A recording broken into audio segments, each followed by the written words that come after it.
그 교회 생활 안내 들어갈 이제 내용 다루고 다음 주부터는 저희가 다시 창세기 강의로 돌아와서 이제 저희가 창세기 강의 전반부는 한 거거든요.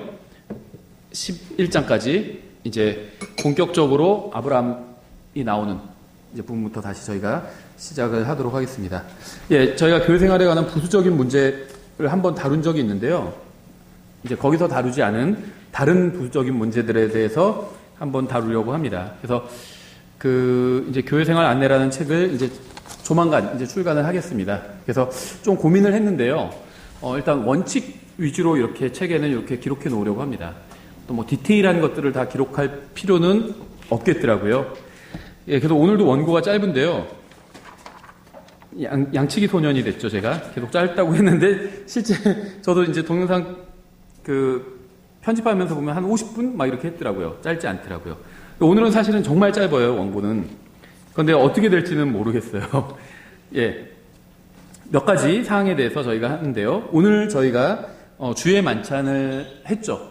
그래서 성경에는요, 얼마나 자주 주의 만찬을 해야 되는지는 나와 있지 않습니다. 그래서 형제교회 쪽에서는 뭐 매주 주의 만찬을 합니다. 그럴 수도 있다고 생각합니다. 왜냐하면 형제교회는요, 실제적으로 교회가 다 대부분이 작아요. 저희처럼. 우리나라에서 제일 큰 교회 아마 서울에 있는 북부교회라고 거기가 한 500명 정도 모이고요. 나머지는 다 작습니다. 독립침례교회랑 사정이 비슷해요. 물론 교회 수는 훨씬 많죠. 한 200여 교회 될 거예요. 저도 정확히 모르지만. 그래서 교회 수는 훨씬 많지만 교회 규모는 사실 비슷한 걸로 알고 있어요.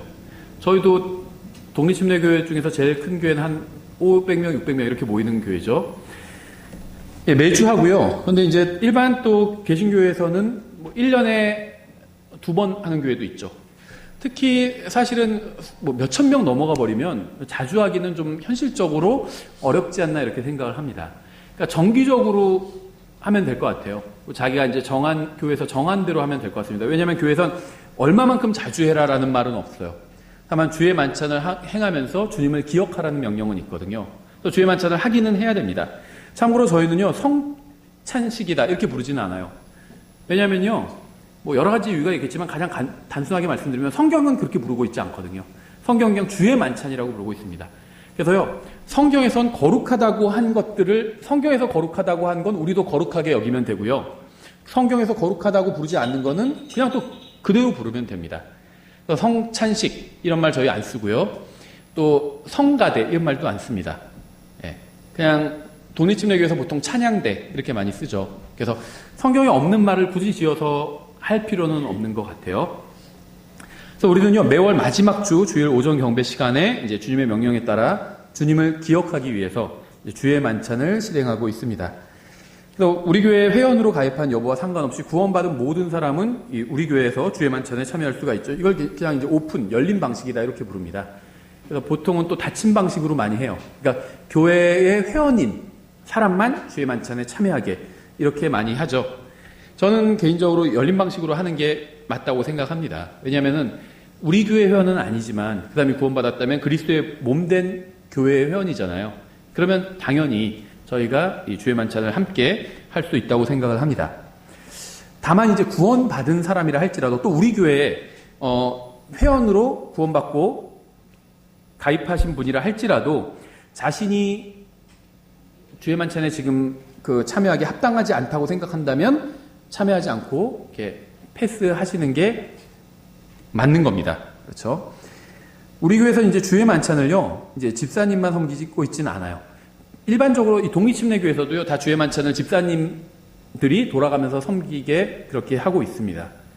그래서 규모가 좀 큰 데는 뭐 집사님이 한 10분 이상 계시다. 그러면 이제 매번 돌아가면서 하기도 하고요. 하는데, 아니면 또 규모가 큰 데선 10분이 다 함께 또 섬겨야 될 경우도 있죠. 그래서 예전에 있던 교회에서도요, 집사님만 하다 보니까요, 매번 같은 분이 이제 주의 만찬을 섬기게 됐는데요. 성경에 정해져 있지는 않아요. 침례에 대해서도 간략하게 살펴보겠지만, 침례도 성경에서 목사만 침례를 줘야 된다, 이렇게 정해져 있지는 않습니다. 그래서 이쪽 독립침례교회에서도요, 좀 이제 사람 많이 모이는 교회에서는, 침례위원을 아예 정한 교회도 있어요. 그래서 집사님들 중에 몇 분을 정해서 집사님들이 침례를 주고, 거기서 아예 목사님이 침례를 주질 않습니다. 그게 뭐 비성경적이다. 꼭 그렇게 얘기할 수는 없겠죠. 그러니까 그 집사님들도 이제 교회를 대표해서 주는 거기 때문에 상관없겠죠. 예, 그래서 이 주의 만찬도요, 꼭 집사만 줘야 되고 이렇게 정해져 있지는 않은데요. 이제 주의 만찬을 돌아가면서 섬기는 게 이제 이게 그 음식을 이제 교회에서 섬기는 것을 저는 또 상징한다고 생각을 합니다. 교회를 섬기는 걸 상징한다고 생각해요. 그러니까 주의 만찬 자체는 주님을 기억하기 위해서 하지만 이제 교회를 이 주의 만찬에서 섬기는 가정은 이제 교회를 섬긴다는 것을 상징적으로 이렇게 또 보여준다고 생각을 합니다. 그래서 부부가 다 우리 교회에 나오고요. 그 다음에 이제 회원으로 부부가 다 가입하신 경우에는 이제 형제님이 돌아가면서 이 주의 만찬을 섬기는 것으로 일단은 이렇게 했습니다. 그래서 이것은 이제 교회에 속한 가정이 교회를 섬긴다는 것을 상징적으로 보여줄 수 있겠다. 자, 이렇게 생각해서 이렇게 하고 있는 겁니다. 우리 교회만 이렇게 하는 건 아니고요. 이렇게 하는 교회들이 있습니다. 근데 대부분은 집사님 가정이 하는 교회들도 있죠. 근데 저는 이것도 교회 성도들이 이제 가정이 출석하는 경우에 돌아가면서 하는 게 더 좋지 않나 이렇게 생각을 해서 그렇게 실행하고 있습니다. 저희가 오늘 주의 만찬을 했기 때문에요. 여기서는 자세한 설명은 하진 않고요. 교회생활 안내 책에서는 조금 더 자세하게 실어놓도록 하겠습니다. 침례에 관해서 말씀을 드리면요. 일반적으로 주님께서 어떤 소위 말하면 예식과 관련해서는 두 가지만 명령을 하셨어요. 주의 만찬과 바로 침례죠. 그래서 우리 교회에서는요. 주님의 명령에 따라 침례를 줍니다. 한마디로 주님께서 주라고 하셨으니까 주는 거예요. 침례를 주는 첫 번째 이유는. 그래서 구원받은 사람은 누구나 우리 교회에서 침례를 받을 수가 있습니다. 다만 이제 우리 교회에서 침례를 받았다고 해서 자동으로 우리 교회 회원이 되는 것은 아니고요. 회원이 되겠다는 의사 표시를 해야 돼요. 그래서 저희는 이제 회원 그 동의서를 만들었죠. 이걸 다 그 앞부분에는 주로 이제 그 우리 교회에서 믿는 것들을 간략하게 요약해 놨고요. 이제 뒷부분, 위에까지도 요약해 놨고, 다음에 뒷부분 중간 부분에 복음에 관한 내용을 넣어 놨어요. 그래서 내가 하나님 앞에서 죄인이라는 걸 시인하고 예수 그리스도께서 십자가 위에서 나의 모든 죄값을 치러주셨다는 걸 난 믿는다. 이런 분이 서명을 하도록 이렇게 했습니다. 그래서 이제 보통 일반적으로 독립침례교회에서는요, 이 침례를 교회 회원이 되는 것과 관련을 짓고 있습니다. 우리 교회에서 침례를 받았으면 회원 등록 안 해도 자연스럽게 우리 교회 회원이 되는 거예요. 일반 장로교회에서도 그 교회에서 세례 받으면 그 교회 회원이 되는 거로 이렇게 여기고 있죠. 저는 뭐 그거를 완전히 비성경적이다 이렇게 비판할 마음은 없습니다. 다만 이제 그냥 제가 하나님 말씀을 제 양심적으로 봤을 때는요, 침례가 꼭 교회 회원과 관련 있는 것은 아닌 것 같아요. 이거는 회개의 표시, 그러니까 내가 구원받았다는 간증인 거지 그 교회 회원이 되는 것과 관련은 없는 것 같아요. 대표적인 경우가 바로 에디오피아 내시의 경우였죠. 침례를 받고 헤어졌어요. 바로 빌립이 속한 예루살렘의 교회 회원으로 등록한 게 아닙니다. 구원받은 사람 침례를 가능하면 빨리 받는 게 좋죠. 침례 받고 헤어졌습니다. 에디오피아 내시는 에디오피아로 가버렸어요. 에디오피아가 형식적으로 지금 기독교 국가거든요. 기독교 인구 비중이 굉장히 높아요. 에디오피아의 기독교의 그 뿌리를 어디서 볼까요? 그 에디오피아 내시로 봅니다. 일반적으로. 구원받고 침례받고 가가지고 복음 전해서 많은 교회가 세워지게 된 거죠. 예, 그래서 우리 교회에서는 이제 침례를 줄 때 두 가지 질문을 하죠. 첫째는 하나님 앞에서 자신이 죄인이라고 인정하는지 물어보고요. 둘째는 예수 그리스도께서 십자가 위에서 자신의 모든 죄값을 치르셨는지 물어봅니다. 이 두 가지 질문에 아멘으로 답하면 이제 복음을 믿고 구원받은 것으로 간주해서 주님의 이름으로 침례를 주죠. 주님의 이름이란 건요, 이제 저는 실제 침례 줄 땐 아버지와 아들과 성령의 이름으로 침례를 줍니다. 이렇게 얘기하죠. 그게 주님의 이름이에요. 아버지의 이름도 주고요, 아들의 이름도 주고, 성령님의 이름도 줍니다. 성경에서 그렇게 불러요. 아들을 부를 때도 주님이라고 부르고요, 아버지 부를 때도 주님이라고 부릅니다. 성령님도 또 주님이라고 불러요. 그래서 다른 게 아니라 주님의 이름으로 침례를 준다는 건 아버지와 아들과 성령의 이름으로 침례를 주는 겁니다. 같은 거예요. 형식에 대해서 말씀드리면 침례는 물속에 완전히 잠기는 형태로 주고요. 뿌리는 세례나 그 다음에 제가 그 용어를 잊어버렸는데 관수례라고 하나요? 물을 붓는 게 있어요. 세례는 붓진 않죠. 세례는 세례도 형식이 있죠. 뿌리는 게 있고 또 이마에 이렇게 그냥 바르는 게 있죠. 그 다음에는 관수례라고 해가지고, 관수례 말이 맞나 제가 지금 정확하지는 않은데 그 병에 담아서 물을 부어버려요, 머리에. 그래서요, 예전에 제가 샀던 어떤 신학서적 표지에 예수님이 이제 요한한테 침례 받으시는 장면인데, 거기서는 그걸 쓴 분이 게알더스 보스라고 화란의 그 신학자예요. 그래서 이분이 침례를 믿으시는 분이 아니죠. 그래서 그림을 어떻게 그려놨냐면, 물론 그림은 그분이 그린 거 아니고 이제 책을 내용을 읽고 화가가 그렸겠죠. 요한이랑 예수님이 둘 다 요한강에 들어가서 요한이 조롱박 같은 걸로 진짜로 조롱박으로 물 담아서 예수님 머리에 붓고 있어요. 예. 근데 그건 성경적인 건 아니죠. 예, 그래서 이런 거나 특히 유아세례는 뭐 특히 더 심하죠. 세례는 어쨌든 간에 자기가 받겠다고 의사표시를 하고 받는 거죠. 물론 이게 교리적으로는 굉장히 잘못된 겁니다. 이거는 그 신앙 고백의 의미로 세례를 주지 않아요. 일반적으로 장로교회에서는. 세례는 어떤 언약의, 그러니까 구약에 나온 일종의 언약처럼, 할례처럼 언약의 증표로 세례를 주죠. 이 사람 구원받았다는 그 증표로 주는 겁니다. 일종의. 이거는 성경적으로 잘못된 건데요. 유아세례는 완전히 더 잘못된 거예요. 세례를 통해서 언약 안으로 들어온다면 이왕이면 어렸을 때 더 주는 게 좋지 않냐 해서 아이의 세례를 받는 사람의 의사표시까지도 다 없애버린 겁니다. 이거는 철저하게 더 비성경적인 거예요. 유아세례는. 이런 것들은 인정하지 않습니다. 침례는 교회를 대표하는 사람이 줍니다. 꼭 목사만 줘야 되는 건 아니에요. 근데 저희 교회는 작으니까 그냥 목사가 주는 거고요. 만약에 교회가 커져서 사람들이 많으면 다른 분들이, 여러분들이 함께 줄 수가 있겠죠. 침례를 받아야 될 사람은요, 제가 여러 번 말씀드렸는데요, 구원받은 이후에 단 한 번도 침례를 받은 적이 없는 분이 받고요, 또 침례를 받긴 했지만 구원받지 않은 채 받은 사람들도 있어요. 그래서 그런 분도 받고요. 그 다음에 구원받은 후에 침례가 아닌 세례를 받은 분들, 그 다음에 구원받은 후에 침례를 받긴 했지만 침례가 구원의 일부라는 잘못된 믿음을 가지고 침례를 받은 분들. 이게 우리나라엔 많지 않은데요, 그리스도의 교회라는 교회가 있어요. 여기가 구원의 과정으로 침례를 줍니다. 그러니까 침례를 받아야 구원이 완성된다, 이렇게 가르치는 곳이에요. 그 다음에 구원받긴 했지만 구원의 확신이 없이 침례를 받은 사람도 전 다시 받아야 되지 않겠는가 이렇게 생각합니다. 그러니까 예수님을 믿고 구원받았는데 자기가 구원받은지 몰라요. 그러니까 예수님을 믿으면 누구나 구원받죠. 구원은 받았어요. 그런데 뭔가 부족한 것 같아. 그래서 침례를 받으면 뭔가 완성될 것 같아. 그럼 침례 잘못 받은 겁니다. 그거는. 그런 경우에도 다시 받는 게 좋죠. 그러니까 이미 구원받고 받았지만 구원받고 받긴 했지만 잘못된 의미로 받았다면 다시 받을 필요가 있어요. 찜찜하면 다시 받는 겁니다. 침례교회가 원래 이름은 재침례교회죠. 재침례교회. 이게 종교개혁 당시엔 재침례교회라고 불리다가 근대에 들어와서 재라는 말이 떨어져 버렸어요. 어차피 침례 주는 사람 우리밖에 없기 때문에, 이 침례교회밖에 없기 때문에. 물론 침례교회만 침례 주는 건 아니에요. 오순절 교회들도 침례 주고요. 그 다음에는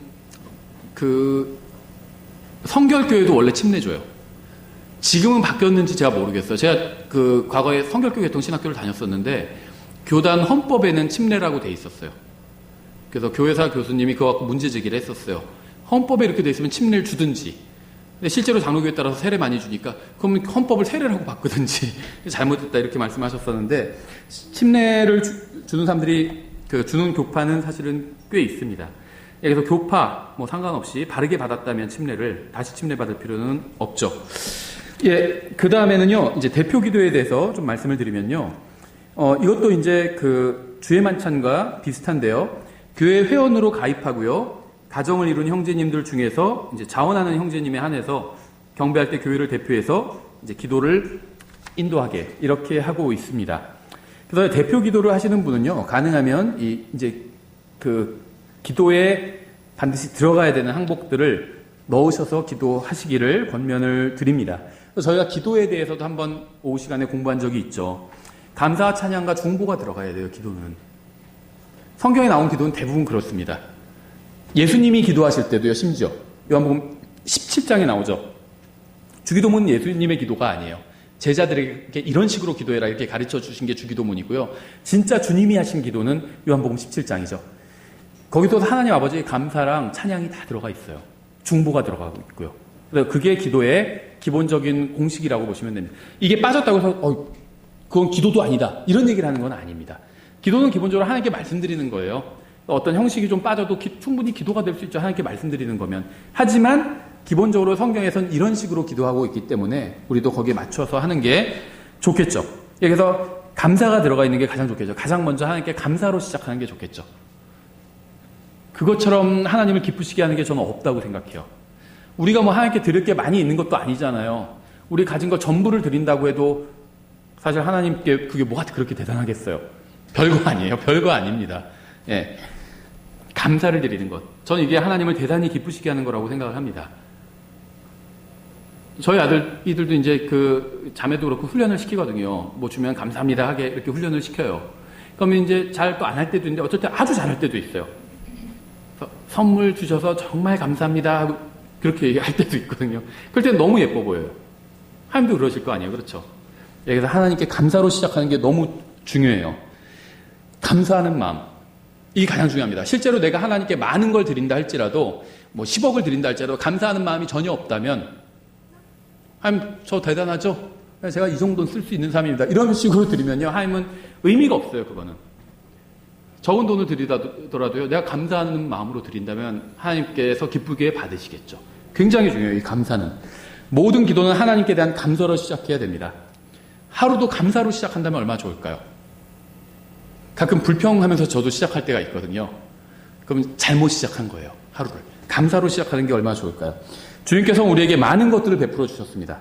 따라서 우리는 마땅히 주님께 감사를 드려야 돼요. 대표기도에서는 가능하면 감사가 넘치면 좋겠어요. 주님께 경배 드리는 자리잖아요. 그러니까 뭐를 막 구하는 것도 잘못된 건 아닌데요. 구하는 것보단 가능하면 감사, 찬양이 넘쳤으면 좋겠어요. 대표기도에서. 하나님을 위한 자리잖아요. 경배는. 우리를 위한 자리가 아니에요. 경배는. 우리 좋자고 하는 자리가 아닙니다. 만약에 우리가 하는 경배 중에, 이 순서 중에서요, 이게 하나님의 말씀에 어긋난다. 그래서 하나님께서 기뻐하시지 않는 거다. 그럼 그거 빼버려야 됩니다. 근데, 우리는 이거 지루하니까 이거 빼죠. 이건 잘못된 생각이에요. 경배는 하나님께 드리는 거예요. 우리 좋자고 하는 게 아닙니다. 그리고 경배를 통해서 우리도 또 유익을 얻는 거죠. 그래서 감사가 넘쳐야 돼요. 하나님을 위한 겁니다. 경배는. 그래서 우리 뭐 달라고 우리 아버지니까 구할 수 있어요. 하나님께 충분히. 하지만 그건 정말 자기 개인 기도할 때 또 구해도 되잖아요. 감사가 넘쳤으면 좋겠어요. 예, 그래서 그 대표 기도 하시는 분들은요. 미리 주님께 감사할 내용을 한번 생각해 보세요. 어떤 게 감사할 게 있나? 많을 거예요. 예. 그 다음에 찬양, 주님의 이름을 높여드리고요. 주님께 찬양 드리는 것. 이것도 반드시 대표 기도에서 들어가야 한다고 생각을 합니다. 주님께서는요, 찬양을 받으시기에 합당하신 분입니다. 그래서 구원받은 사람들의 모임인 이 교회의 임무는요, 주님의 이름을 높이는 거예요. 그게 찬양이거든요. 주님의 이름을 높여드리는 게 찬양입니다. 우리가 말로 높여드리고요. 우리의 삶을 통해서도 높여드리고요. 또 기도할 때도 주님의 이름을 높여드리는 겁니다. 그래서 우리가 기도에 대해서 공부할 때 그렇게 얘기를 했었죠. 친구에게 얘기하듯이 아주 친근하게 기도해야 되지만 또 아버지에게 얘기하듯이 또 정중하게 그렇게 기도를 해야 돼요. 친근하면서 정중함을 다 가지고 있어야 되고요. 예, 주님께 또 찬양을 드리고 이름을 높여드려야 됩니다. 또 중보가 들어가 있어야 되는데요. 이 중보는 이제 다른 사람을 위해서 하는 기도죠. 그래서 대표 기도를 하시는 분은요. 다른 사람을 위해서 기도해야 됩니다. 교회를 섬기는 사람들을 위해서 또 어려운 사정에 있는 사람들이 있죠. 이런 사람들을 위해서 또 새로 더해진 사람들을 위해서 등등 다른 사람들을 위한 기도가 들어가면 좋겠죠. 이 대표 기도는요. 개인 기도가 아니에요. 자기가 개인적으로 막 구하는 거를 하는 자리는 아니고요. 교회를 대표해서 기도하고 있다. 그래서 기도로 이게 인도하고 있는 거거든요. 성도들이 아멘 할 수 있는 그런 것들을 내가 대표로 기도를 하는 겁니다. 그래서 그걸 항상 기억하셔야 되고요. 다음에 정해진 건 아니지만 제 개인적인 생각엔 5분 정도 내외로 대표 기도를 하면 어떨까 이렇게 생각을 합니다. 정해진 건 아니에요. 큰 교회에서 막 20분, 30분 기도하는 것도 봤어요. 옛날에 어떤 무슨 복음교회에선 설교 테이프 항상 이제 나오던 시절에 설교 테이프 있고 대표 기도 테이프도 따로 막 판매가 되더라고요. 대표 기도가 30분을 넘어요. 그래서 막 대표 기도가 시작해서 뭐부터 시작해가지고 무슨 뭐 전 세계를 한 바퀴 돌고 이렇게 끝나더라고요. 그런데요, 이런 속담이라고 하면 뭐하지만 이런 말이 있어요. 이 기독교 계 내에서 개인 기도가 길면 대표 기도가 짧고 대표 기도가 길면 개인 기도가 짧다. 왜냐면은 평소에 기도 안 하니까 한번 이제 대표로 기도할 때 평소에 안 하던 거 다 몰아서 하는 거죠. 그냥 웃자고 하는 얘기겠지만 대표 기도에서 우리가 예전에 교회에서도 20분을 한 적이 있어요. 어떤 분. 근데 20분을 했는데 막 탁탁탁탁 이 기도 대표 기도는요 설교 시간은 아니에요. 그분은 본인이 좀 설교를 하고 싶었거든요. 근데 이제 기회를 안 줬어요, 교회에서. 그때 대표 기도할 때 그걸 기회로 삼고 이용하신 거예요. 그래서 대표 기도에 조직 신학이 다 들어가요. 창조로 시작해가지고 재림까지 창세기부터 쫙 성경을 20분 동안 훑었어요. 근데 그거는 좀 바람직하지 않은 거죠. 대표 기도를 부탁한 거지 설교를 부탁한 게 아니잖아요. 그래서 너무 길지 않게.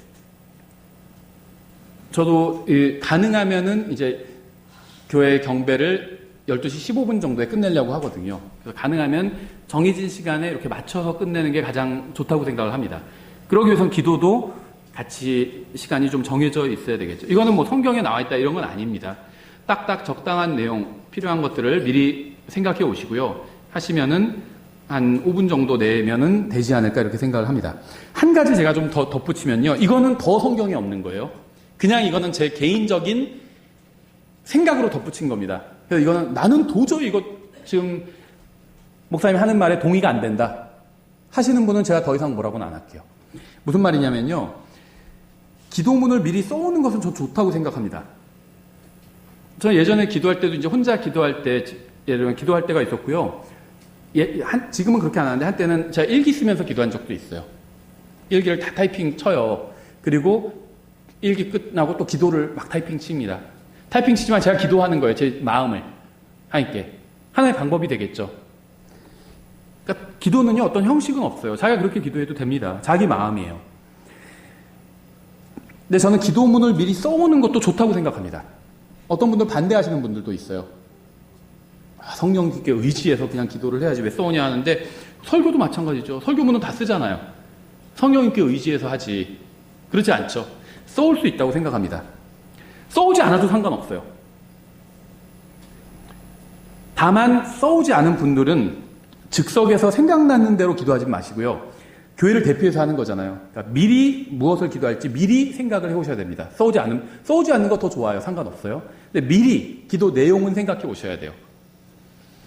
어떤 분은 기도하시는데 중간에 딱 끊겼어요. 생각해 오지 않아가지고. 끊겨서 한 1분간 막 정적이 흘렀어요. 그렇게 하는 거는 좀 바람직해 보이진 않죠. 예. 대단히 잘못되었다, 죄를 지었다 이런 얘기를 하는 건 아닙니다. 다만 성도들의 유익을 위해서 기도할 내용을 미리 생각해 왔다가 딱 그것을 기도하면 가장 좋겠죠. 근데 생각이 나는 자꾸 잊어버렸다. 그럼 써오시는 것도 좋다고 생각합니다. 다만 이제 이 부분이 제 생각이에요. 이건 제가 강요하는 건 아닙니다. 정해진 것도 아니고요. 다만 휴대전화 메모장에 써오지 마시고요. 가능하면 글로 직접 써오시는 게 좋다고 생각합니다. 종이에 써오는 게. 이건 절대적인 진리가 아니에요. 성경에 이런 거 안 나오죠. 그냥 목회자로서의 권면입니다. 어떤 분은 그게 무슨 차이냐? 휴대전화 메모장에 쓰는 것과 종이에 써서 오는 게 뭔 차이냐? 똑같지. 이렇게 얘기하실 분도 있고요. 저도 어느 정도 동의합니다. 요즘 디지털화된 시대이기 때문에 성경도 휴대전화 안으로 들어가 버렸죠. 제 휴대전화 안에도 여러 성경이 들어가 있어요. 하지만 그렇다고 해서 휴대전화 안에 있는 성경 파일이 종이로 된 성경책을 전 대신할 수는 없다고 생각합니다. 큰인왕자 심판대에서 휴대전화 속에 있는 성경이 아니라 큰인왕자 심판석에서는 책으로 된 성경이 펴져 있게 되죠. 같은 거 아니냐 할 수 있지만 하나님은 다르다고 보시는 거예요. 책으로 펴져 있는 그 성경책, 그게 하나님 앞에 계속 펴져 있는 거예요. 큰인왕자 심판석에서는. 휴대전화가 아니라. 그래서 이게 비슷할 수도 있지만 종이에 쓰는 것과 또 하는 게 좀 다르다고 생각합니다. 그래서 그냥 권면이에요. 이거는 성경에 있다 이런 내용은 절대 아니에요. 기도할 내용을 미리 써서 오실 분은 가능하면 전자기기가 아니라 종이에 기록된 기도 내용을 보시고 하시는 게 낫지 않나 이렇게 생각하고요. 나는 도저히 하나님께서 이게 잘못됐다는 생각이 안 들어서 난 그렇게 하겠다 하면 제가 거기에 대해서 무슨 잘못됐다 이런 얘기를 하지는 않겠습니다. 성경에 없는 얘기니까. 그냥 제가 봤을 때 그게 더 나아 보인다는 거예요. 어떤 분은요, 설교할 때 아예 여기 노트북 띄워놓고 하시는 분도 있죠. 근데 저는 아직 이것도 그냥 성경에는 없지만 제 정서로는 그거보다는 종이에 뽑아서 하는 게 저는 낫다고 생각해요. 예. 그래서 이건 그냥 겉면이라고 보시면 되고요. 다음에 이제 장례식에 관해서 좀 말씀을 드리려고 하는데요. 오늘날 이 세상에서 이 결혼식과 장례식은 하나의 큰 사업이 되어버렸어요. 사업입니다, 사업. 그래서 뭔가 막 과정이 복잡해지고 화려해지고 했다면 이건 다 이유가 돈벌이 수단이 되었다고 보면 거의 진배 없어요. 안타깝게도 현재 우리나라에서 행하고 있는 대부분의 이 기독교 장례식은요, 결혼식 마찬가지일 수도 있어요. 특히 장례식은 성경이 아닌 유교를 따른 거예요. 성경에서 이런 장례식 보신 적 있나요? 장례 예배. 장례식에 관해서 먼저 성경의 원칙 말씀드리고 다음에 우리 교회에서 그러면 이제 어떻게 실행할 건지 조금 더 말씀을 드리겠습니다. 먼저 성경에서요, 사람들 죽는 모습을 보세요. 구약이나 저희가 구약 성경은 지금 찾지는 않을 건데요. 이제 아브라함이 죽고 또 아브라함의 부인이 먼저 죽죠. 아브라함 하나님을 믿었던 사람이죠. 주님께 경배 드렸던 사람입니다. 아브라함은 그렇죠. 경배를 드렸던 사람이에요. 근데 장례 예배를 드렸을까요? 아브라함이 살아 죽었을 때 그렇게 하지 않았어요. 그 신약 같은 경우에요. 예를 들면 스테반 죽었죠. 사도행전 8장 2절에 나오는데요. 스테반이 이제 죽고 나서 이야기예요. 바로 독실한 사람들이 스테반을 옮겨 장사 지내고 그를 위하여 크게 애도하니라 이렇게 되어 있습니다. 그러니까 스테반이 죽자 사람들은 스테반을 장사 지냈어요. 땅에 묻어줬다는 겁니다. 그리고 애도했습니다. 도르가의 경우에, 물론 도르가는 다시 살아났죠. 도르가의 경우 말씀드리면요, 사도행전 9장에 나오는데요. 좀 긴데 그냥 그 문맥 이해를 위해서 읽어보면 36절부터 42절까지 이제 요바에 다비다라 하는 어떤 제자가 있었는데 그 이름을 번역하면 도르가더라. 이 여자가 베푼 선행과 구제 행위가 심히 많더라. 그 무렵에 그녀가 병들어 죽음에 그들이 그녀를 씻어 다락방에 누이니라. 룻다가 요바에서 가까우므로 제자들이 베드로가 거기 있다는 것을 듣고 두 사람을 그에게 보내어 그가 지체하지 말고 자기들에게 와줄 것을 청하니 이에 베드로가 일어나 그들과 함께 가니라. 그가 이르매 그들이 그를 데리고 다락방으로 들어가니 모든 과부들이 그의 곁에 서서 슬피 울며 구원받은 사람 죽었는데 왜 슬퍼하지? 좋아야 되는 거 아닌가? 슬퍼하는 게 정상적입니다. 일반적으로. 나쁜 거 아니에요. 그렇다고 막 혼절하고 그러진 않았죠. 그냥 슬피 울었어요. 슬피 울며 도르가가 자기들과 함께 있을 때에 만들어준 겉옷과 웃옷을 보이거늘 베드로가 그들을 다 내보내고 무릎을 꿇고 기도하고는 돌아서서 그 몸을 향해 이르되 다비다야 일어나라 하매 그녀가 눈을 떠 베드로를 보고 일어나 앉으니라. 그가 그녀에게 손을 내밀어 그녀를 일으켜 세우고 성도들과 과부들을 불러 살아있는 그녀를 보여주니 그 일이 온 요빠에 두루 알려지고 많은 사람이 주를 믿더라. 하나의 이제 또 표적으로 사용이 된 거죠. 도르가가 죽자 사람들 슬퍼했습니다. 그러니까 성경에서는요, 구약이든 신약이든 특히 신약도 마찬가지예요. 성도가 죽었을 때 예배를 드린다 이런 건 나오지 않아요. 그것은 이교도의 풍습을 따른 겁니다. 그렇다고 해서 뭐 장례 예배 드리는 사람들 다 무슨 우상 숭배자들이다 이런 얘기하는 거 아닙니다. 모르니까 그렇게 하는 거예요. 모르니까 크리스마스 지키는 사람들도 있죠. 저는 크리스마스 지키는 사람들 뭐라고 안 해요. 모르니까 그렇게 하는 거죠. 모르니까 또 잘못 배워서 그렇게 하는 거죠. 그 사람들 뭐 다 예수님을 미워하고 이런 사람들은 아니잖아요. 모를 땐 그럴 수밖에 없어. 저도 잘 몰랐을 때 크리스마스 지켰거든요. 예수님이 태어나신 날이다 이렇게 생각하고 새벽송 하러 막 친구들이랑 다니고 막 그랬거든요. 그러니까 모르면 그럴 수 있죠. 그래서 그런 분들을 제가 지금 정죄하는 건 아니에요. 모를 땐 저희도 다 그렇게 했었어요. 그런데 이제 성경적인 걸 한번 생각해 보자는 거죠. 성경에서는 장례 예배는 안 나와요. 이간 예배, 하반 예배, 무슨 예배, 뭐 7가지가 있더라고요.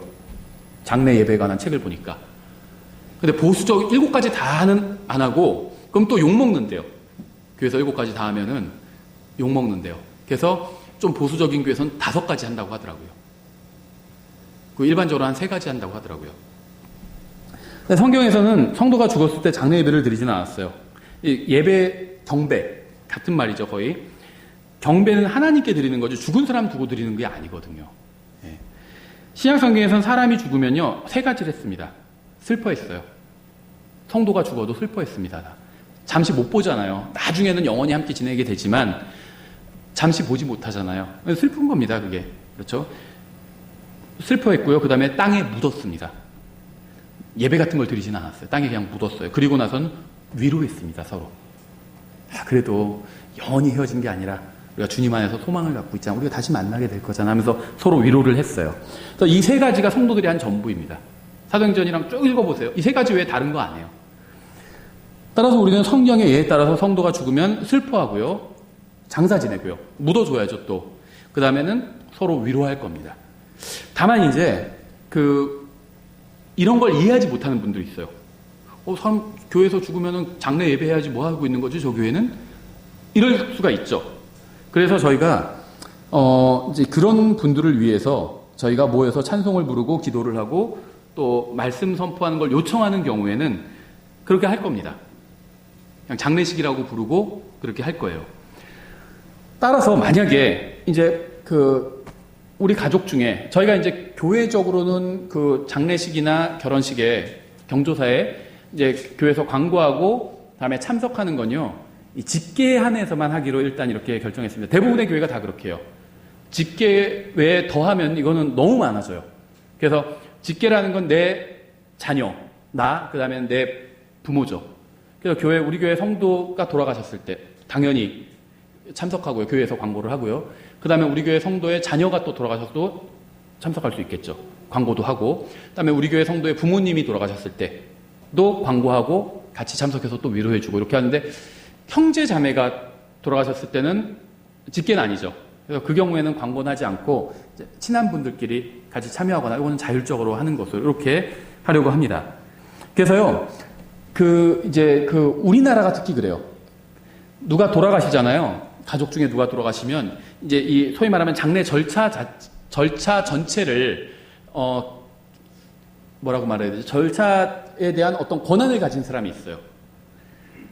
일반적으로 큰형이 있다. 첫째 형님이 있다. 장남이 있다. 그럼 장남이 그런 권한을 가진 경우가 굉장히 많습니다. 그래서 제가 전번에 말씀드렸죠. 어느 교회에서 누가 돌아가셨는데 그 교회 다니시는 분은 막내였어요. 큰형님이 계셨는데 큰형님이 원불교에서 한 자리 하는 분이었어요. 그래서 그분은 당연히 원불교 식대로 이렇게 장례를 치르려고 했습니다. 그래서 결국 그렇게 했어요. 막내이기 때문에 어떤 발언권도 별로 없고 그랬기 때문에. 근데 모든 종교는요, 다 장례식이 있어요. 장례식이 있습니다. 왜 그럴까요? 생명이 없기 때문이에요. 죽음 이유가 없기 때문입니다. 막연하기 때문이에요. 그래서 죽은 것 자체를 굉장히 크게 행사를 치릅니다. 근데 우리는 죽음이 그리스도인들에게 뭐죠? 통로일 뿐이에요. 통로 그냥. 예. 그래서 스펄전은 이런 말을 했거든요. 죽음은 하나님께로 가는 엄숙한 마차일 뿐이다. 이런 얘기를 했어요. 그냥 아주 엄숙한 마차를 타고 하나님께 가는 것 뿐이에요. 그렇죠. 그래서 유일하게 모든 종교는 다 장례식이 있는데 성경은 장례식이 없어요. 죽음이 끝이 아니기 때문에. 하나님 앞에서는 살아있잖아요, 다.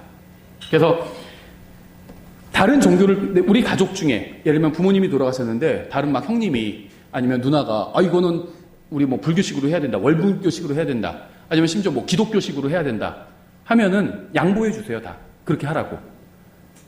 왜냐면 그 종교에선 그 절차들이 다 있거든요. 성경은 없어요. 우리는 성경을 믿는 거잖아요, 종교를 믿는 게 아니라. 어차피 우리가 믿는 거에는 없어요, 그런 게, 절차가. 다른 우리 형제 자매 중에 예를 들면 다른 분들이 믿는 종교엔 다 절차가 있어요. 그럼 그거 갖고 싸울 필요가 없다는 겁니다. 그래서 돌아가시면은 누가 주도권을 갖고 있는지부터 먼저 파악해야 돼요.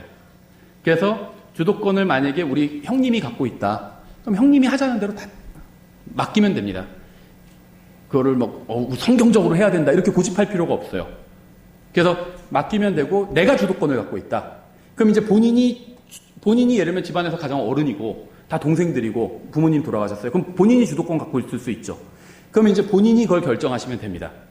성경적인 취지를 사람들한테 얘기하고 장례 예배 없이 진행할 건지 아니면은 가만히 보니까 그래도 뭔가 사람들이 있는 걸 원한다면 그거는 이제 내 가족이고 내 친척이니까 내가 알죠. 그래서 이거는 뭔가 해야겠다 이렇게 판단하신다면 저희가 장례식이라고 해서 교회에서 한번 모일 겁니다. 그래서 찬양 드리고 또 남은 사람들 위해서 기도하고 죽은 사람 위해서 기도할 건 없죠. 남은 사람들 위해서 기도하는 거예요. 그리고 이제 그 남은 사람들에게 또 말씀을 전해서 한 번의 계기로 삼을 수 있겠죠. 저 그거 나쁘지 않다고 생각합니다. 그래서 우리 이쪽 가문에서 뭔가 해야 된다. 다른 동생들도 다 교회 다니는데 내가 큰형님인데 이거 안 하면은 동생들이 또 저기 이상하다 이단인가 봐 이렇게 예를 들면 오해할 것 같다.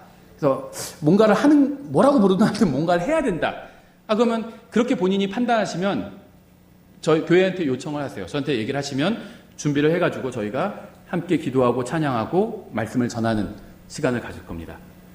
우리는 이거 안 해도 된다 하면은 그냥 같이 참석해서 함께 슬퍼해 주고요.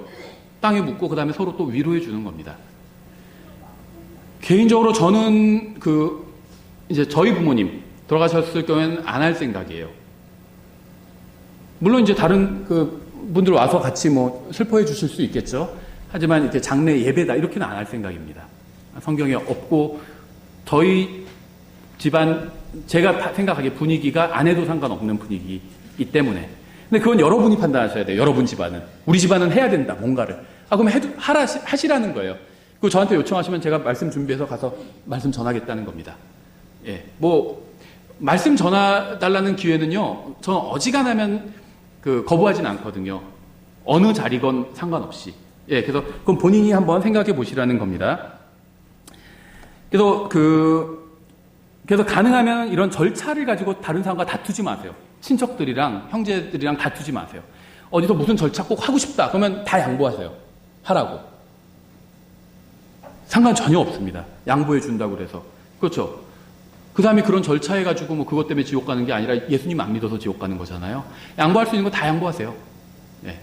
그 다음에 나중에 다시, 그러면 또 그 사람이 자기가 빚졌다고 생각하거든요. 동생이 기독교고 우리는 불교인데 부모님은 무교예요. 그런데 불교식으로 하고 싶은데 동생이 기독교로 해서 얘가 막 또 고집 피우면 어쩌지 했는데, 형 하고 싶은 대로 하세요. 그래서 불교식으로 다 했어요. 그럼 이제 형님이 한번 빚진 게 되죠. 네, 그러면 얼마나 복음 전하기도 좋아요. 그러면 이제 뭐 부탁해도 한번 들어주겠죠. 우리 교회에서 한번 집회하는데 한번 형님 좀 나와보세요. 그러면 한번 올 수도 있는 거죠. 빚졌다고 생각하니까. 그러니까 어떤 절차 갖고 불필요하게 싸우지 마세요. 예. 중요한 건 뭐냐면요. 이런 무슨 예식, 절차, 이게 중요한 게 아니라 본인이 하는 말씀대로 사는 거예요. 평소에는 말씀대로 살지도 않아놓고선 이런 식만 기독교식으로 하려고 그러는 건요, 문제가 있는 겁니다. 식만, 결혼식, 장례식 이런 거 기독교식으로 해서 뭐예요? 말씀대로 살지도 않을 거면서. 예, 뭐가 중요한지를 판단해야 돼요. 그래서 우리 교회에서 장례 예배, 입관 예배, 하관 예배 이거 성경적 진리와 맞지 않기 때문에 하진 않을 겁니다. 다만 내가 너무 힘들어서 입관하고 하는데 좀 예를 들면 함께 형제자매님 있었으면 좋겠습니다. 목사님 같이 있었으면 좋겠습니다. 그럼 전 갈 거예요. 관 내리고 하는데 자기가 너무 힘들어서 같이 있었으면 좋겠다. 그럼 갈 겁니다. 저한테 요청하면은. 근데 예배로 진행하지는 않겠다는 겁니다. 그렇죠? 예, 그래서 앞서 말씀드린 것처럼 장례식에 참석하는 다른 사람들을 위해서 교회가 함께 모여 기도와 찬양과 말씀 선포가 있었으면 좋겠다고 생각하시면, 그럼 요청을 하시면 그거는 할 겁니다. 근데 요청을 우리는 안 해도 되겠다 하면 안 할 겁니다.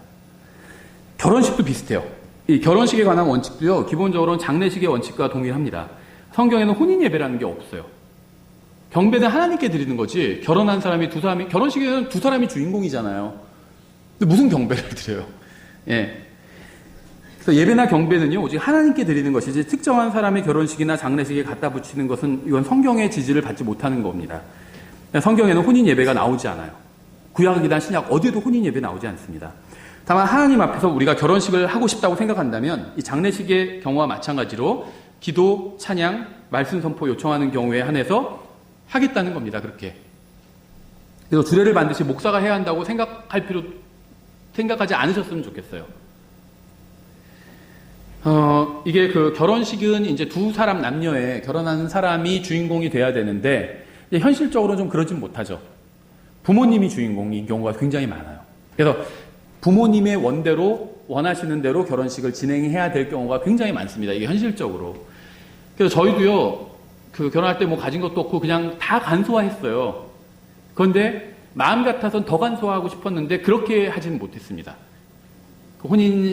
결혼식장 잡고 일단 어떤 형식적인 건 갖췄어요. 그 다음에 뭐 해야 될 거는 많이 다 생략해버렸습니다. 패백 뭐 이런 거 다 생략했어요.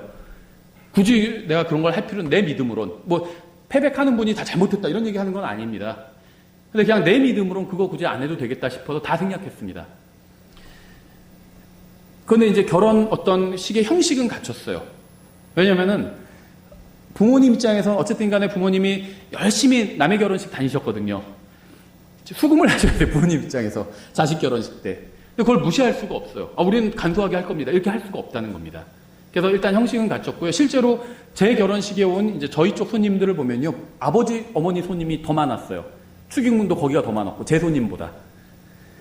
그래서 그 부모님 입장도 있기 때문에 완전히 무시하지 마시고요. 이제 맞춰주셔야 되는데, 만약에 부모님이 우리 교회 다니지 않아요. 그 부모님이 다니시는 교회의 목사님이 주례를 섰으면 좋겠다. 부모님 또 그러시는 경우들이 있죠. 양보해 주시라는 겁니다. 양보해 주세요. 누가 쓰는 게 뭐가 중요해요? 주례를. 물론 이제 주례를 이왕이면은 성경적으로 잘 설교할 수 있는 사람이 서는 게 가장 좋겠지만 그거보다 더 중요한 거는 하나님 말씀대로 실제 사는 거거든요, 부부가. 그래서 그거 갖고도 싸우지 말라는 겁니다. 부모님이랑. 예를 들면 아니면 한쪽 가정은 우리 교회에 나오는데 저쪽 가정은 우리 교회에 나오지 않는다. 그럼 서로 우리 교회 목사님이 주례해야 된다. 이런 거 갖고 싸우실 필요도 없다는 겁니다. 저는 아직 주례는 대비해 본 적이 없어요. 그리고 아마 한동안 안 하지 않을까 싶어요. 한동안은. 너무 젊잖아요. 주례를 하기엔. 그 남목사님 주례를 아마 몇 번 했을 거예요. 저랑 한 살 차이뿐이 안 나는데. 네. 근데 주례는 더 저는 늦게 대비해도 상관없다고 생각합니다. 일찍 목사가 주례 대비할 필요는 없다고 생각해요. 근데 결혼식이 이제 꼭 목사가 주례를 해야 되고 이렇게 생각하시는 분들이 있는데요. 하면 좋겠죠. 저한테도 요청하면 저 합니다. 하지만 꼭 반드시 그래야 되고 꼭 우리 교회 목사님이 해야 되고 이거 고집할 필요는 없다는 겁니다. 뭐 존경하는 교수님이 있어도 교수님이 주례하겠다. 그럼 그렇게 하세요. 네. 저는 그런 거 갖고 서운한 사람도 아니고요. 그게 본질적인 게 아니거든요. 네. 그래서 저에게 요청할 경우에 물론 기쁘게 주례를 서겠지만 그 부모님이 다니는 교회 목사님이나 아니면 존경하는 다른 분이 주례를 서실 수밖에 없는 경우들이 있어요. 또 예전에 그 저희 매형도 그 대학원 이제 다닐 때 결혼하셨어. 박사과정 있을 때. 그래서 지도 교수님이 주례를 하셨거든요. 그럼 그럴 수밖에 없어요. 좋고 싫고를 떠나서 대학원생이면 지도 교수님이 하려고 나서거든요. 당연히. 그건 어쩔 수 없습니다. 그럼 지도 교수님이 하는 거예요. 꼭 목사님이 해야 되는 거는 아니라는 겁니다. 그러니까 이런 형식적인 걸로요. 싸우고 다투지 말고 다 양보하세요. 양보할 수 있는 건 다 양보하십시오. 예, 누가 주례 서느냐? 아, 그럼 거기서 우리 목사님이 꼭 해야 된다. 아니면 우리가 아는 어떤 어르신이 꼭 해야 된다. 아, 그럼 다 양보해 주세요. 상관없다는 겁니다. 다만 저한테 부탁하면 저는 합니다. 다 말씀 전해달라고 그러면요. 어느 자리든 장례식이건 결혼식이건 어디건 말씀을 전해달라고 하면 전 이제 물론 거기에 맞는 말씀 전해야 되겠죠. 결혼식 하는데 뭐 세대주의가 이런 거 하면 안 되겠죠. 그러니까 거기에 맞는 말씀 준비해서 말씀 전합니다. 그러니까 말씀을 전해달라는 걸 여태까지 거부한 적은 없어요. 저는 다 합니다. 하지만 그거 갖고 꼭 우리 목사님이 해야 되고 이렇게 생각하실 필요는 없다는 거예요. 그래서 누가 주례를 서느냐와 결혼식을 기독교식으로 하느냐 이거보다 더 중요한 건요. 구원받은 남자와 구원받은 여자가 만나서 가정을 이루고요. 그리스도 안에서 하나가 되고요. 또 하나님의 말씀대로 가정을 세워나가는 것. 이게 훨씬 중요합니다. 예, 그 다음에요. 이제 주일학교 교사에 대해서 조금 말씀을 드릴게요.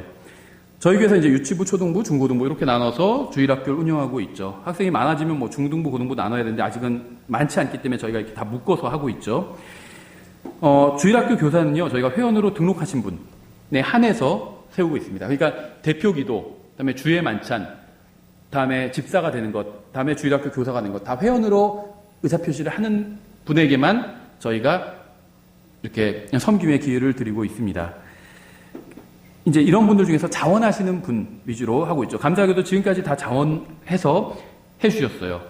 그래서 주일학교 교사는요, 우리 교회 회원이고 자원하는 분이라면 누구나 하실 수가 있습니다. 다만, 저희가 이제 지금도 뭐 작은 교회지만요, 이제 6년 차가 되면서 하나하나 좀 질서를 잡아가려고 합니다. 그래서 교사로 봉사하기 원하시는 분은요, 반드시 먼저 거쳐야 될 과정이 있어요. 그래서 저희가 앞으로 말씀드리는 거예요. 앞으로 저희가 이제 새가족팀이라고 했는데요. 사실 처음에는 이 새가족팀은 어떤 정체성이 모호하게 좀 시작을 했습니다. 일단 시작하고 나서 뭘 할까 좀 더 생각해보자 이런 식으로 시작을 했다가요. 지금은 좀 정체성을 찾았어요. 저 나름대로는. 그래서 이름을 바꿨습니다. 새가족팀이 아니라 양육준비팀으로 이렇게 바꿨습니다. 그래서 교회에서 이제 특히 주일학교 교사 이런 주일학교 교사들을 양육하는 과정으로 하려고 합니다. 물론 주일학교 교사만 양육하는 건 아니고요. 이제 말씀을 전해야 되는 위치에 서는 사람을 양육할 그런 팀으로 하려고 합니다. 그래서 예를 들면 나는 사역자가 되고 싶다. 그런 분도 여기에 일단 거쳐야 돼요. 그러면 말씀의 사역자가 되고 싶다. 그래서 아니면 그 거리전도 팀에서 내가 이끌고 싶다. 이런 분도 여기에 거쳐야 됩니다.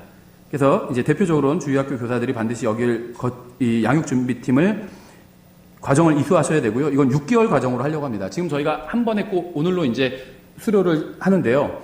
한 8개월 이상 했어요. 그런데 앞으로는 한 6개월 정도씩으로 이렇게 하려고 합니다.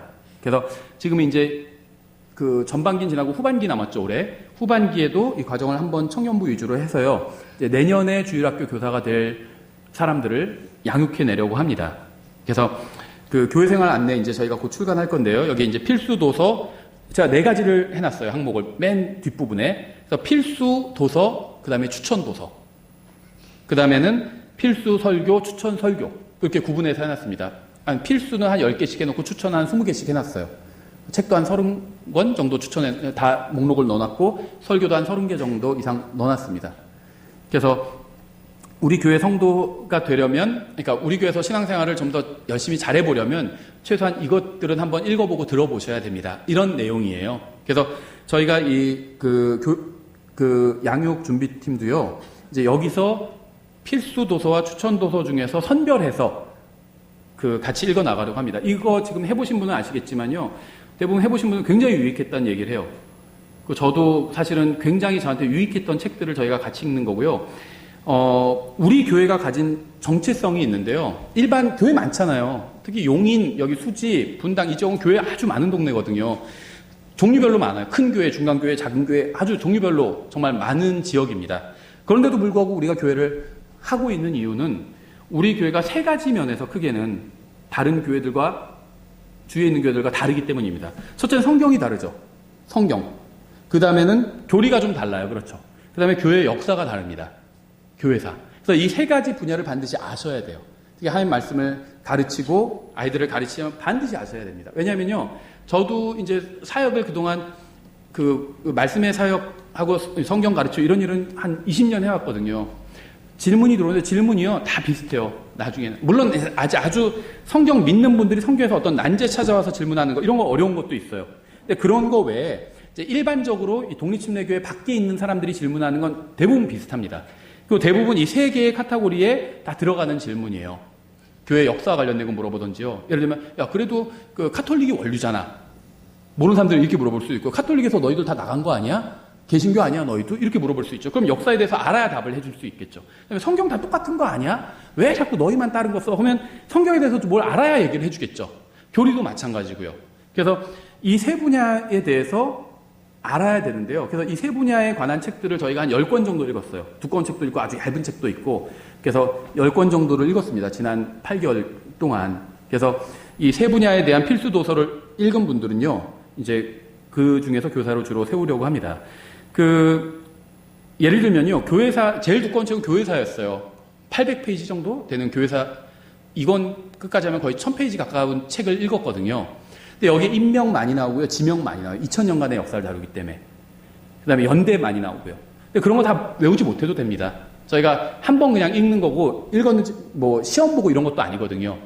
읽고 나서 이제 2주에 한 번씩 만나는데요. 읽고, 자기가 읽은 것 중에서 읽은 부분 줄치고요. 그 다음에 모였을 땐 질문합니다.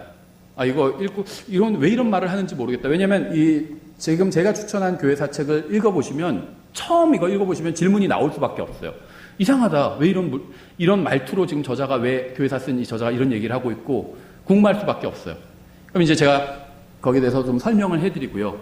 그래서 외우지 못해도 돼요. 한번 쭉 읽어보면요, 우리 교회의 정체성에 대해서 묻는 분들한테 자기 말로 답을 해줄 수가 있게 됩니다. 이 내용을 파악하는 정도만 돼도 답을 해줄 수가 있어요. 성경과 교리에 대해서도 비슷하고요. 그래서 반드시 읽어보셔야 되고요. 계속해서 이렇게 교사들을 이렇게 해서 양성을 하려고 합니다. 예, 그 다음에 좀 연결된 얘기인데요.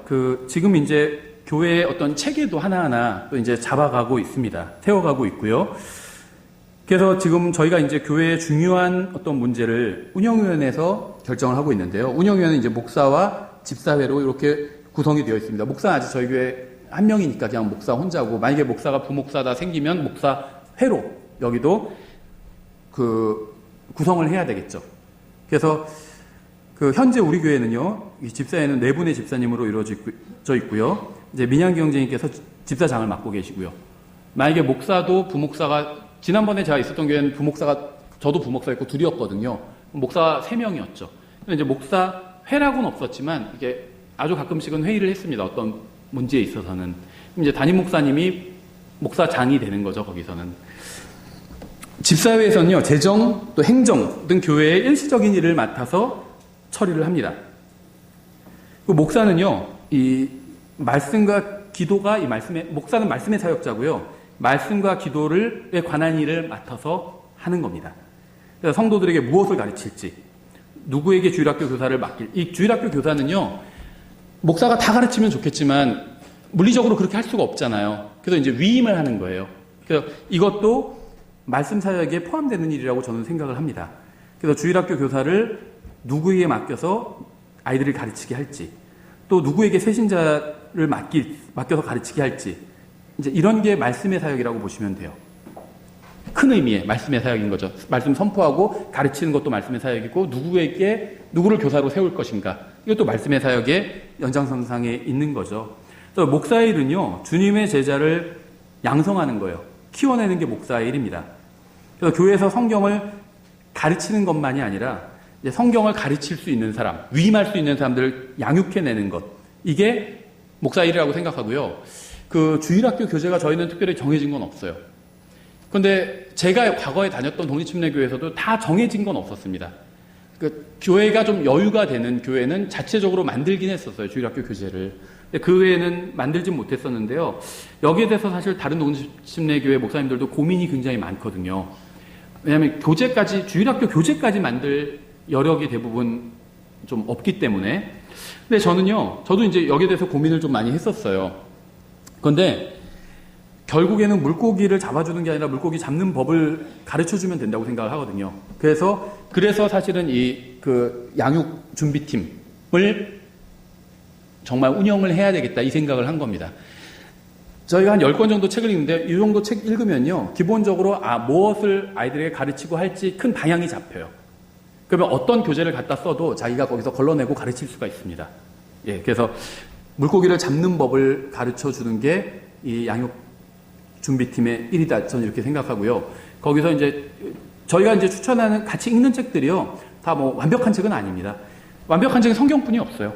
다 어디 약간 문제가 있을 수도 있는 책이고요. 근데 이제 그나마 고전들이 있고, 그나마 또 이 독립침례교에서 인정받는 좋은 책들이에요. 그래서 이제 같이 읽고, 또 제가 아는 한에서 이 책들에 중에서 좀 잘못된 건 얘기를 해드리고, 이렇게 이제 그 함께하는 분들을 좀 가이드를 해드리는 이런 역할을 하려고 하는 겁니다. 사도행전 20장 32절에 이렇게 되어 있어요. 이제 형제들아, 내가 너희를 하나님과 그분의 은혜의 말씀에 맡기노니, 은혜의 말씀에 맡긴대요. 이 말씀이 너희를 능히 든든히 세워 거룩히 구별된 모든 자들 가운데서 너에게 상속 유업을 주리라. 저는 말씀의 능력을 믿습니다. 말씀이 사람을 변화시킬 수도 있다고 믿어요. 그래서 말씀을 가르치면은 그 사람이 든든히 신앙이 세워질 수 있다고 믿습니다. 모든 것의 중심에 말씀이 있어야 된다고 믿어요. 교제도 해야 되죠. 복음도 전해야 되죠. 다 좋은 겁니다. 하지만 가장 중요한 거는, 본질적인 건 전 말씀이라고 생각해요. 왜냐면요, 아무리 교제를 해도 말씀을 모르면요, 엉뚱한 교제를 하게 됩니다. 아무리 복음 열심히 전해도 말씀을 모르면요, 이상한 내용을 사람들에게 전하고 다니게 돼요. 666 받지 말라고 그러고 그런 거 전하시는 분도 있거든요, 열심히. 말씀을 모르기 때문에 지금 그런 내용을 전하는 거예요. 은혜의 복음을 전해야 되는 이 시대에. 사도들이 교회를 말씀에 맡겼듯이요, 저도 말씀이 여러분을 든든히 세워주리라고 믿고 이 말씀에 맡기려고 합니다. 목회를 오래 하진 않았지만, 이건 내 능력으로 할 수 없는 일이다, 전 그런 생각을 많이 하거든요. 하나님께서 일하시고요, 말씀이 일을 해야 가능한 일이다. 교회가 제대로 세워져 나아가겠다, 이런 생각을 하고 있습니다. 그래서 저는 최선을 다해서 여러분이 말씀을 읽고 연구하고 암송하고 말씀대로 사는 것을 도울 겁니다. 이것이 바로 말씀의 사역자인 목사의 일이라고 생각을 합니다. 그래서 교회를 인도하는 일을 맡은 목사, 집사들이 또 주님의 뜻대로 잘 일을 행할 수 있도록 기도를 부탁드리고요. 마지막으로 이제 한 가지만 말씀드리면요. 주기도문, 사도신경 이런 거 저희 예배 시간에, 경배 시간에 암송하지 않습니다. 왜냐면요. 저희가 뭐 지금 이 시간 자세히 말씀은 안 드릴게요. 주기도문은요. 일단은 주님의 기도가 아니에요. 그 기도하는 방법을 일단 유대인들에게 가르쳐 준 건데요. 그렇다고 해서 그리스도인들과 전혀 상관이 없다. 이런 건 아닙니다. 올바른 세대주의자의 태도는요. 이 말씀은 나에게 하시는 말씀이 아니니까 나랑 상관없네. 이런 것이 아니라 나에게 직접적으로 하시는 말씀은 아니지만 나에게 영적으로 적용되니까 나에게 어떻게 이걸 영적으로 적용할까. 이렇게 바라봐야 되거든요. 주기도문은 우리에게 직접적으로 말씀하신 건 아니에요. 그런데 우리에게 영적으로 충분히 적용할 수 있고요. 주기도문에 나온 그런 항목들처럼 그렇게 우리가 구해야 됩니다.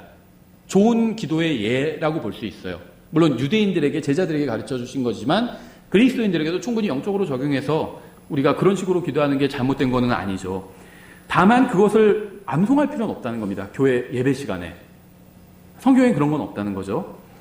그래서 사도신경은 뭐 말할 것도 없죠. 사도신경에 나와 있는 내용이 다 잘못된 건 아닙니다. 좋은 것도 있어요. 하지만 사도신경은요, 일단 제목부터가 거짓말이에요. 사도들이 만든 게 아니에요, 이거는. 꼭 제목 만들면 사도들이 만든 것 같잖아요. 사도들과 전혀 관련이 없습니다. 사도들 죽고 200~300년 후에 만들어진 거예요. 다른 사람들이. 자기들이 사도들을 계승했다고 주장하는 자들이 만든 거고요. 군데군데 좀 잘못된 내용이 있습니다. 거룩한 가톨릭 교회를 믿으며 이렇게 되는데 우리나라 사도신경은 빠져 있죠.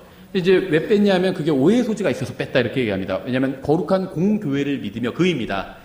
I believe in the Holy Catholic Church인데 이 캐톨릭 처치라는 건 공교회를 말하는 거다. 카톨릭 교회 말하는 게 아니라 공교회를 말하는 거다. 이렇게 얘기하는데 뭐 자세히 여기서 얘기할 시간은 없지만 왜 그러면 공교회라 쳐? 그게 좋은 교회라 쳐요. 그런데 왜 교회를 믿어요? 예수님을 믿어야지. 하나님 말씀을 믿어야지. 왜 교회를 믿어요? 왜 교회를 믿사오며 아무리 좋은 카톨릭 교회가 아니라 개신교에서 해석하듯이 공교회라 쳐도 왜 교회를 믿는다고 고백하냐는 거죠. 예수님을 믿어야지. 그렇죠. 그 외에도 문제가 되는 것들이 좀 있습니다. 그래서 이 사도신경 저희가 다 잘못됐다는 건 아니에요. 사도신경 내용이. 좋은 내용도 있지만 저희가 이걸 굳이 예배 시간에 반복적으로 암송할 이유는 전혀 없다는 겁니다. 성경에 나오지도 않은 거고요. 그 다음에 저희 새벽기도, 통성기도, 방언기도 이런 것도 하지 않습니다. 새벽기도는요. 새벽에 기도한다. 이 자체가 뭐 잘못된 건 아닌데요. 이거는 우리나라에서 생긴 거예요. 우리나라에서. 전 세계 어디 유래가 없는 겁니다. 저는 개인적으로 그 새벽에 기도로 하루를 시작한다. 나쁘지 않다고 생각해요. 근데 이제 그거보다 새벽에 먼저 말씀을 조금이라도 읽고 기도하는 게 더 낫다고 생각하는데요. 어쨌든 새벽에 기도하는 거 나쁘다고 생각하지는 않습니다. 예수님도 새벽에 기도하셨잖아요. 그런데 이게 교회에 와서 하는 건 전 문제가 있다고 생각합니다. 정상적인 삶을 살기가 어려워요. 새벽에 와서 4시에 와가지고 교회에 와서 기도하고 그 다음에 가서 출근하고 아니면 뭐하고 이런데 그러면은 성도들의 삶이 불필요하게 너무 힘들어집니다. 피곤해져요. 다 그런 건 아니겠지만 제가 아는 한 저도 새벽 기도에 대해서 다른 개신교 목사님 쓴 것도 봤는데 목사가 새벽 기도 인도하고요. 자기는 들어가서 다시 자거든요. 성도들은 잘 수가 없잖아요. 출근해야 되잖아요. 성도들의 삶을 너무 불필요하게 힘들게 만드는 거라고 생각합니다. 자기 집에서 기도하면 되죠. 새벽에. 아침에 기도로 시작하면 되죠. 왜 굳이 교회에 와서 같이 새벽에 꼭 기도를 해야 돼요? 불필요한 일이라고 생각하고 성도들에게 괜히 쓸데없는 짐을 지우는 거라고 저는 생각을 합니다. 그래서 전 반대해요. 그렇다고 해서 뭐 새벽 기도 하는 분들 다 비난하고 이럴 마음은 전혀 없지만 이걸 교회적으로 실행하는 건 전 반대합니다. 이게 세계적으로도 유례도 없어요. 이거는. 주님께서 명령하신 적도 없고요. 그래서 괜히 성도들의 그 목에 그 멍에만 씌우는 거라고 생각을 하고요. 또 담임 목사님들이 자기는 안 해요. 또 부목사나 전도사 시켜요. 하라고. 자기는 그 시간에 꿀꿀 자면서. 그래서 전 불필요한 거라고 생각합니다. 이거. 집에서 그냥 혼자 새벽에 10분, 30분 자기가 기도하면 되죠. 그리고 하루 시작하면 되죠. 통성기도도요. 성경에 나와 있지 않아요. 성경에서 이렇게 대표로 기도를 했습니다. 누군가가. 그리고 성도들 마음을 모아서 대표로 기도하고요. 성도들은 다 그 기도를 들으면서 아멘 아멘 하면서 동의하고 같이 하나님께 자기의 마음을 드렸어요. 통성기도도 성경적인 건 아닙니다. 통성기도 하는 사람들 다 마귀 들렸다 이런 얘기하는 건 아니에요. 할 수도 있겠죠. 근데 성경적인 건 아니기 때문에 저희가 교회에서 실행하지는 않는다는 겁니다. 방언 기도도 마찬가지죠. 예, 이거는 우리가 방언에 대해서 다뤘었죠. 예, 성경적인 게 아니기 때문에 저희가 하지 않습니다. 대부분은 제가 예전에 다녔던 데는요, 통성 기도하면서 방언 기도 같이 했었어요. 보수적인 장로교회였는데도 불구하고. 예, 그래서 성경적이지 않기 때문에 저희가 실행하지 않고요. 축복도 저희가 하지 않습니다. 축복을 하시는 분은 하나님이지 목사가 아니거든요. 목사가 어떤 권위를 위험받아서 막 축복을 주고 성도들에게 그런 대상이 아니에요. 그러니까 그래서 목사님한테 안수 받고 싶어 이런 얘기가 나온 것 같아요. 왜 목사님한테 안수를 받으려고 하죠? 안수는 공식적으로 세우는 거예요. 그냥 막 안수해주고 뭐 어떻게 하고 그런 게 아니라는 겁니다. 뭐 안수해서 축복을 주고 그런 게 아니라는 거예요. 축복은 하나님께 받으면 되죠. 왜 목사한테 받아요? 교회도 마찬가지죠.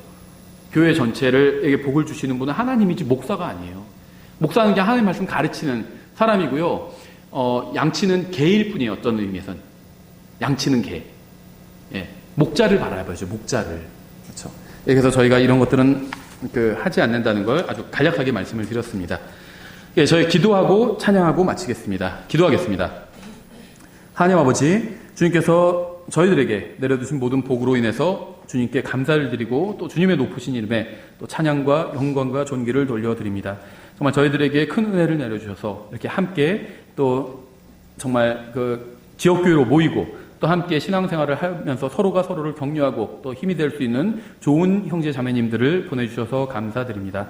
저희가 서로가 서로에게 정말 힘이 되고 또 서로가 서로를 돕고 정말 서로가 서로를 또 주님께서 저희를 사랑하셨던 것처럼 사랑할 수 있도록 또 주님께서 도와주시기 원합니다. 감사드리며 예수님의 이름으로 기도드렸습니다. 아멘. 예, 찬양하시고 마치겠습니다.